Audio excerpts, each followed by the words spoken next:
সম্মানিত সুধী, আসসালামু আলাইকুম। আমি চলে আসলাম আমার বাগানে, যে বাগানটাতে আমি কেরালা জাতের সিম এবং মাটিতে শসা লাগিয়েছিলাম এই বর্ষাকালে।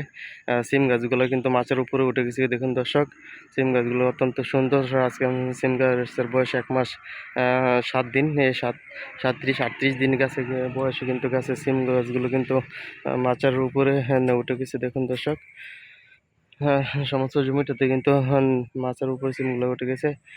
প্রায় আশা করি 20-25 দিনের মধ্যে ফুল আসবে। আশা করতেছি যে আর 40-45 দিনের মধ্যে কিন্তু সিম হারভেস্ট করতে পারবো। আর যে এই জমিটাতে কিন্তু আমি নিচে দিয়ে শসা লাগিয়ে দিয়েছিলাম। এই দেখুন দর্শক, শসা লাগাইছি। শসা গাছগুলো কিন্তু মোটামুটি ভালোই আছে। প্রচুর গাছ নষ্ট হয়েছে, নষ্ট হওয়ার পরও কিন্তু আপনারা দেখুন দর্শক, এখানে শসা কিন্তু মোটামুটি অনেক শসা কিন্তু ধরতেছে। এই যে দেখুন দর্শক, শসা মোটামুটি শসা আছে গাছে।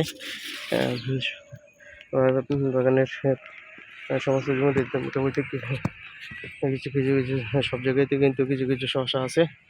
আশা করি শসাও পাবো।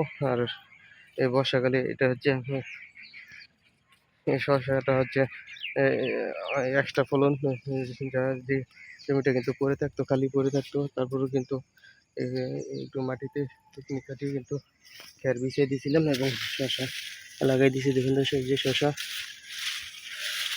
অনেক জায়গাতে কিন্তু এরকমভাবে শসা আছে। দেখুন দর্শক, আর সবচেয়ে বড় বিষয় হচ্ছে কেরলা জাতীয় সিমটা, এই সিমের বীজগুলো কিন্তু আমি অবশ্য সকলের কাছে দেওয়ার চিন্তা ভাবনা আছে। ধন্যবাদ সবাইকে। আসসালামু আলাইকুম।